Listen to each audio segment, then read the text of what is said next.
بلد بعيدة وفي قصر بعيد كانت تعيش ملكة اسمها أحلام مع خدمها وحاشيتها.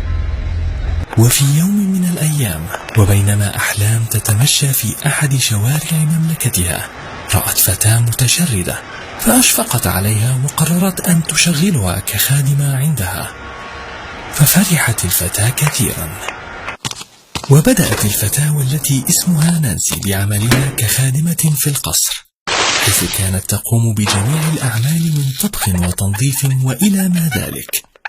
وبمرور الأيام بدأت نانسي تغار من الملكة، وصارت تحسدها على عيشتها ومجوهراتها والنعيم الذي هي فيه. وفي أحد الأيام وبعد أن خرجت الملكة في نزهة خارج القصر، دخلت نانسي غرفة الملكة وقامت تبحث في أغراضها حتى وجدت صندوق المجوهرات الخاص بها، فأخذته وهربت من القصر. قررت نانسي أن تذهب إلى أحد المتاجر القريبة لكي تبيع المجوهرات التي سرقتها. صاحب المتجر أخبر نانسي أن المجوهرات مزيفة ومصنوعة من الفلس وثمنها لا يساوي أي شيء.